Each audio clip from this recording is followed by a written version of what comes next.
Hello, this is Lady Boulay, and I hope you're having a wonderful day.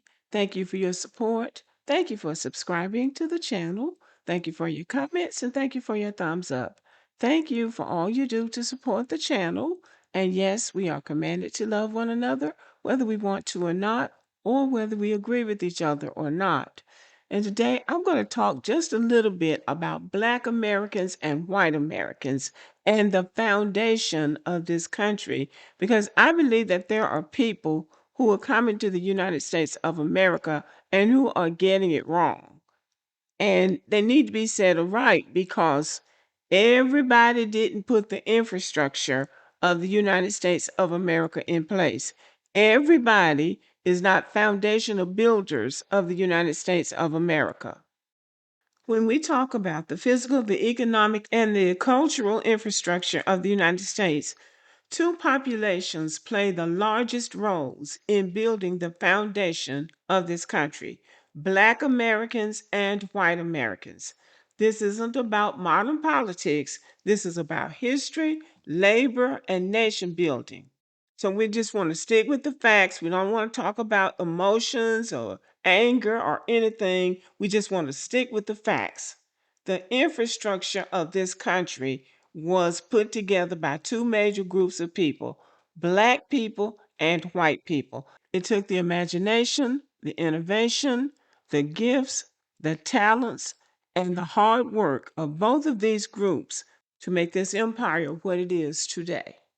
Let's look at group one first. That's the white Americans. They were the settlers and the colonial architects.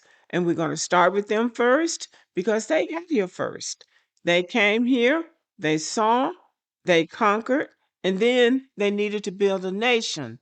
They built the political and the legal frameworks of this country. The white people controlled the early capital, the money, the land, and the expansion. Remember, it began as 13 colonies and then it's expanded all the way out to include the lands between the Atlantic and the Pacific Ocean. That's what makes up the continental United States of America. The white settlers created the early institutions: the Congress, the courts, and the state governments. They designed the economic systems that the country still uses. The second group of founders of the United States of America are Black Americans. They were the forced labor backbone that powered the economy. They built massive portions of the physical infrastructure.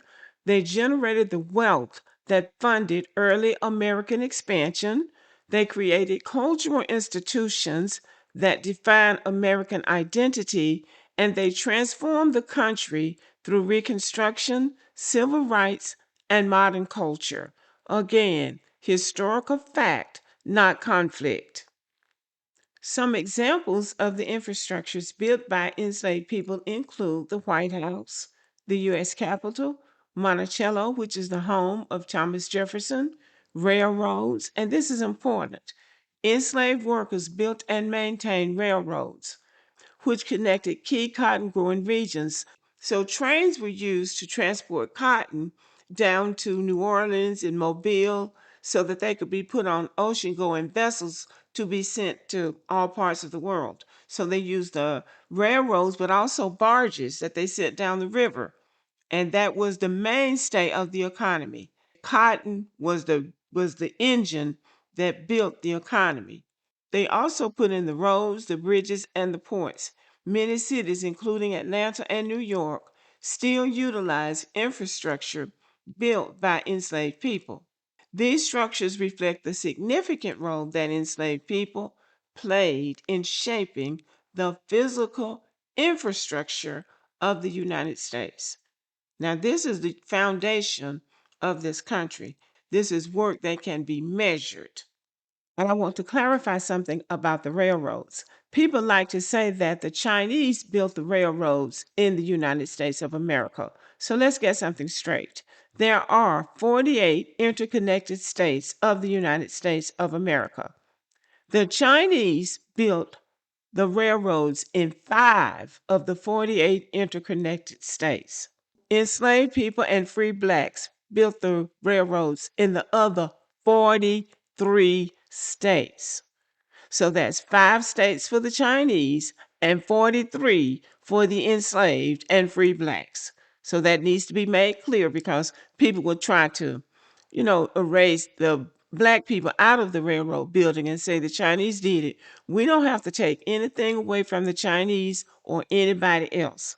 We did enough work in this country, our ancestors did, that we don't have to lie on anybody or take anything away from anybody.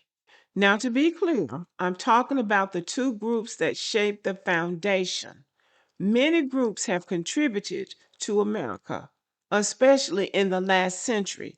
But when we talk about the foundational infrastructure, the early economy, the political system, the physical labor, the cultural DNA, the 2 groups with the largest historical impact were white Americans and black Americans.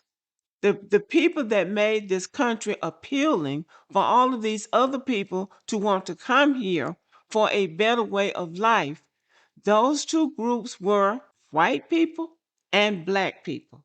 So the story of America is the story of 2 groups whose experiences were radically different, but whose labor and institutions were intertwined.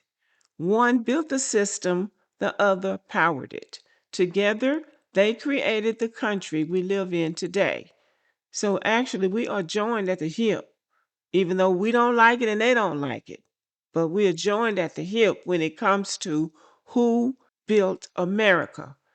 So, in conclusion, these 2 groups shape the foundation of the United States, and that helps us understand the country's strengths, contradictions, and unfinished work. And maybe one day we will be able to respect each other and give each other the credit for what we did. Okay, y'all, let me know what you think about the video. Thank you for listening and have a wonderful evening.